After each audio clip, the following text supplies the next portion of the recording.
거예요. 그럼 혹시 365중에 선생님 얼른 들고 올게요. 잠깐만 기다려서 얼른 빨리 화장실에 갔다 와라. 쉬는 시간 5분!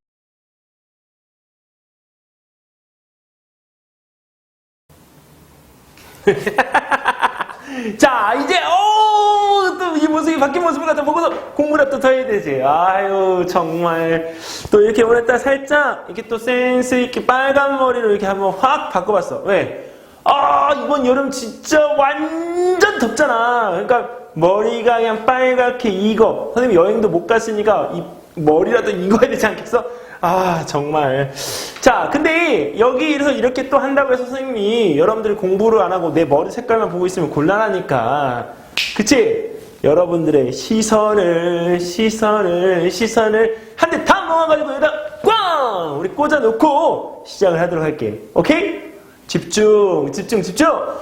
자, 이번에는 우리 끓는 점 차이를 갖다 이용한 혼합물의 분리인데, 끓는 점이라고 하는 거는 액체에서 기체로 상태 변화되어지는 온도, 즉 기화열에 대한 우리 크기를 갖다 이야기하는 거죠. 근데 그 차이를 갖다가 이용해서 혼합물을 분리할 수 있다라고 합니다. 보통 우리가 소금물 같은 경우에는 우리가 물을 갖다가 이렇게 끓이면 증발이 되어져서 나중에 뭐만 남아요? 소금 알갱이들만 남잖아요. 그건 우리가 뭐라고 표현하냐면 증류라고 표현합니다. 근데 거기에 두 가지 이상의 물질들이 우리가 섞여져 있을 때 그것을 우리가 분리할 때는 그렇죠. 분별 증류라는 방법을 갖다가 우리가 사용을 해요. 지금 여기서 이 보이는 이 온도계가 있고 유리관 도마기에 우리 들어있는 이 실험관 장치가 바로 분별 증류 장치입니다. 근데 끓는 점을 이용한 이 혼합물의 분리 장치에서는 이것만큼 중요한 부분이 없어요. 그래서 이 그림에 대한 우리 각종 기구들이 왜 위치를 갖다 하고 있는지 그리고 그 쓰임새는 어떻게 되는지를 여러분들이 꼭 알고 계셔야 됩니다.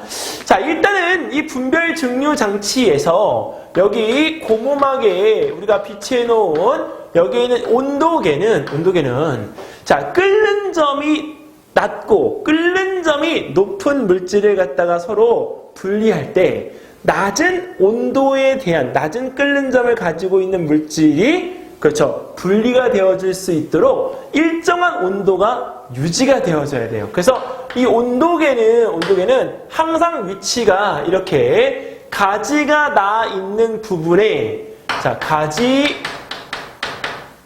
달린 높이와 같게 위치를 시켜주고 그 다음에 온도는 끓는 점이 낮은 물질의 온도보다 약간 높게 우리가 항상 유지될 수 있도록 해줍니다. 자, 그러면 여기서 이 분별 증류라고 하는 장치를 갖다 이용해서 우리가 분리할 혼합물은 무엇과 무엇이냐면 바로 물과 에탄올 혼합물입니다. 자, 물과 에탄올이라고 하는 이 혼합물을 갖다가 우리가 구분하고자 하는데 이 물은 끓는 점이 몇 도? 100도. 에탄올은 끓는 점이 몇 도? 78도.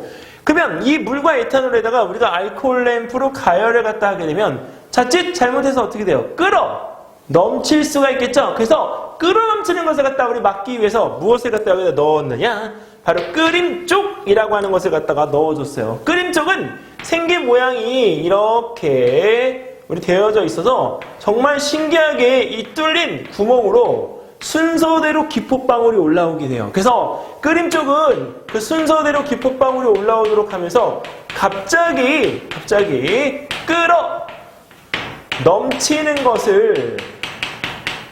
넘치는 것을 뭐한다? 막아준다. 자, 그래서 우리 끓임쪽이 필요한 거예요. 그러면 자, 여기서 이렇게 끓인 물과 에탄올의 혼합용액이 자, 증발이 이루어지게 되면 그 증발되어진 물질에는 물과 에탄올 둘 다 같이 있을 겁니다. 근데 여러분들 한번 생각해 보세요. 우리가 끓는 점이 높은 물질과 끓는 점이 낮은 물질 중 조금만 열을 더 빼앗겨도 금방 다시 액체 상태로 변하는 건 끓는 점이 높은 건가요? 끓는 점이 낮은 건가요? 그렇죠. 끓는 점이 바로 높은 물질입니다. 그러니까 물과 에탄올이 같이 증발되어진다고 하더라도 이 유리관 도막에 우리가 닿으면 순간적으로 빼앗기는 열 때문에 어떻게 돼요? 그렇죠. 여기서 다시 액체가 돼서 밑으로 흘러 내려오게끔 되어집니다. 근데 만약에 이 온도의 구간을 몇 도? 80도를 유지하고 있다면 자, 에탄올의 끓는 전보다 우리가 78도보다 높은 온도이기 때문에 어떻게 돼요? 에탄올은 항상 기체 상태로 그렇죠. 올라올 수 있겠죠. 근데 물 같은 경우에는 우리가 100도에서 끓는 것이 증발되어져 닿으니까 80도를 유지해주면 우리가 액체 상태로 다시 되돌아갈 수밖에 없습니다. 자, 그래서 이 유리관 도막은 그 에탄올 분자와 물 분자 중에 여기에 있는 이 부분에서 물이 접촉했을 때 쉽게 우리가 에탄올과 분리되어지도록, 즉 표면적을 크게 해주도록 하기 위해서 존재하는 부분이에요. 그래서 표면적을 크게 하기 위한 장치로 사용되는 거고요. 자, 이렇게 해서 온 에탄올이 여기는 이 긴 가지를 갖다 통해서 나중에 여기에 모이게끔 되어지는데, 모일 때는 액체 상태의 에탄올로 모여지게끔 됩니다. 자, 근데 중요한 거는 여기는 이 부분에 우리 이 냉각기를 갖다 통과해 올 때 기체 상태의 에탄올이 뭘로 바뀌어야 되죠? 액체 상태로 바뀌어야 되는 거죠. 근데 액체 상태로 바뀌려면 온도를, 열을 빼앗겨야 돼요. 그러면 여러분들 여기서 여기를 A, 여기를 B라고 할 때 어느 쪽으로 물을 갖다 넣어주는 게 맞을까요? 보통의 친구들은 그렇죠, A를 선택해요. 근데 왜? A에서 넣어야 밑으로 이게 내려오니까. 근데 이 물 역시 물을 갖다 넣어줄 때 B 쪽으로 넣어주면 아래쪽부터 차근차근 차 올라서 여기 있는 이 가지 달린 이 긴 관과 어떻게 돼요? 닿는 면적이 우리 많아지게끔 되어지죠. 그러면 이 냉각기 안에서 우리 기체 상태였던 에탄올이 액체 상태로 우리가 쉽게 바뀌어지게끔 됩니다. 자, 그래서 이 B로 들어간 물이 A로 나오면 이 부분에 대한 것이 냉각기에서 그렇죠, 쉽게 액체 상태로 바뀌게 된다. 자, 그래서 이쪽 둥근 플라스틱 쪽에는 물만, 그 다음에 여기 있는 삼각 플라스틱 쪽에는 에탄올만 분리되어지도록 해서 우리가 나뉘어지도록 하는 장치가 바로 분별 증류입니다. 이게 끓는 잠을 갖다 이용해서 우리가 분리할 수 있는 장치인 거죠. 물과 에탄올을 갖다가 우리가 섞어 놓으면 액체와 액체의 혼합물이기 때문에 자, 여기 A에서는 이 물질들이 열을 갖다 흡수하는데 B에서는 누구만? 바로 에탄올만 어떻게 된다? 그렇죠. 여기서 상태 변화하는 거죠. 기화하는 거죠. 근데 이 수평 구간이 왜 이렇게 완만하냐면 그죠, 물 자체가 에탄올에 끓는 것을, 상태 변화하는 것을 방해하기 때문입니다. 자, 그리고 다시 C는 누구만 남아있어요? 여기는 그렇죠, 물만 남아있죠. 물만. 그리고 D는 그렇죠, 여기는 물이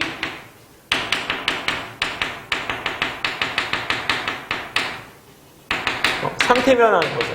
자, 이렇게 해서 나중에 이 물과 에탄올이 쉽게 분리가 되어집니다. 자, 근데 분별 증류 장치는 이 그림을 갖다 그리기가 어려워서 그렇지 사실상 내용은 많지는 않기 때문에 여러분들이 알고 있으면 정말 도움되어질 내용들이에요. 근데 문제는 정말 이 가발을 갖다 이렇게 벗고 싶을 정도로 정말 우리 괴롭히는 건 바로 여기에는 여기는 이 원유의 분리입니다. 아우, 이 원유의 분리는 정말 완전 짜증이 나요. 왜? 이거 우리 순서대로 외워야 되기도 하지만 여기 있는 원리를 갖다 우리가 머릿속에 꼭 기억을 해야 되거든요. 자, 이 원유를 갖다가 우리가 따뜻하게 가열을 해서 이 분별 증류 탑에다가 넣으면 자, 여기도 두 가지 이상을 갖다가 우리가 분리하는 거기 때문에 분별 증류라는 표현을 갖다 쓰고 탑이라는 표현을 갖다 썼어요.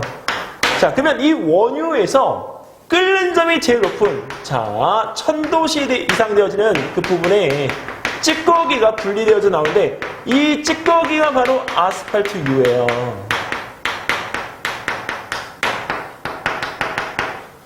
자, 근데 이 찌꺼기가 분리되어지고 난 뒤에 자 여기는 이 부분에서 이렇게 물고기가 마치 얹어져 있는 것 같은 모양을 보면, 자, 여기에 있는 이 부분에 지금 기체 상태로 존재하는 원유가, 찌꺼기가 분리가 되어서 나온 원유가, 자, 여기 올라오면서 여기하고 어떻게 돼요? 접촉이 되어지죠. 그러면 그 접촉이 되어진 것 중에서 끓는 점이 높은 것만 우리의 분리되어져 나오게끔 되어집니다. 자, 그래서 여기 있는 이 부분에 우리가 분리되어져 나오는 성분들 중에서 등유, 중유, 경유, 휘발유가 있다면 그 중에 끓는 점이 제일 높은 건 누구? 바로 중유예요. 그래서 여기 있는 이 부분에 우리가 300도씨 이상에서는 바로 배에 연료로 이용되는 중유가 분리되어져서 나오게 되고요. 자, 그 다음에 여기 있는 이 부분에서는 우리가 230도에서 350도라 되어 있는데 여기는 바로 뭐냐? 우리가 자동차에 이용되는 경유가 분리가 되어서 나오게 됩니다. 그리고 항공기의 연료로 이용되어지는 우리가 등유가 우리가 분리되어서 나오고, 그 다음에 자 30도에서 120도에는 우리가 휘발유, 근데 우리 옷을 갖다가 우리 만드는 나프타나 이런 재료들이 분리가 되어서 나오게 됩니다. 그리고 마지막으로 우리 영하 42도에서 1도 사이에 바로 석유가스가 분리가 되어서 나오게끔 되어지죠. 자, 근데 여기는 이 부분에서 지금 한 가지 알아둬야 될 거는, 아까 우리 기체라고 하는 성질은 우리 가득 채우는 성질을 가지고 있잖아. 그러니까 가득 채우는 성질을 가지고 있는 얘네들이 이렇게 하나 둘씩 분리되어서 나오게 되면 위로 올라가서 그 양이 어떻게 되겠어? 적어지지. 근데 적어지는데 기체라고 하는 것은 가득 채우는 성질을 가지고 있기 때문에 어떻게 돼? 그렇지. 온도가 낮아지더라도 부피가 커지게끔 되어 있어. 근데 온도가 낮아지는데 부피가 커진다? 자, 이건 무슨 얘기야? 우리 1학기 때 배웠잖아. 그렇지. 역시 똑똑쟁이들. 바로 단열 팽창이 잔열 팽창. 이 분별 중류탑은 단열 팽창을 갖다가 이용해서 분리하는 증류탑인 거야. 그래서 여기 위로 올라오면서 만약에 지금 이 원유의 양이 100이었다. 근데 100 중에 찌꺼기가 30이 빠져나갔어. 그럼 얼마야? 그렇지, 70이지. 근데 70에서 또 여기는 이 부분의 이 내용물이 이렇게 자 빠져나왔어. 자, 빠져나오게 되면 어떻게 돼? 오, 맞아. 여기는 이 부분에서 우리 위쪽으로 갈수록 다 하나 둘씩 빠져나오니까 양이 70에서 50으로 줄었는데 또 다 채워. 그리고 여기 있는 이 내용이 나왔는데 또 다 채워. 여기는 10이 됐어. 다 채워. 여기는 5가 됐어. 다 채워. 근데 이 부분에서 우리가 점차 양은 줄어드는데 이 공간을 갖다 다 채우니까 압력은 우리가 줄지. 그치? 그게 즉 부피는 커지지만 기체의 양 자체가 적어지기 때문에 압력은 줄지. 근데 거기에 있는 그 부분에서 여기 부피는 커지지만 실질적으로 가지고 있는 양 자체가 적기 때문에 온도 또한 낮아지게 된다는 거. 원래 우리는 온도가 높아지게 되면 부피가 커지는 걸로 얘기했었잖아. 일반적으로는. 근데 이런 경우는 우리가 단열 팽창이라고 해서 우리가 압력의 변화가 있게 됨으로 인해서 온도의 변화로 부피에 대한 변화가 생기게끔 되는 것을 이야기한다. 구름 생성의 원리를 갖다 우리 기억하면 조금 더 이해가 좀 쉬울 거라고 봐. 자, 끓는 점의 차이를 갖다 이용한 혼합물의 분리 방법은 여기서 끝내면 다 됐겠지만 아직 끝나지 않았어. 여기 조금 더 내용 설명할 게 있으니까 잠시만 기다리고 있어. 선생님이 싹 지우고 나서 얼른 돌아올게. 오케이? 자, 좀 이따 만나.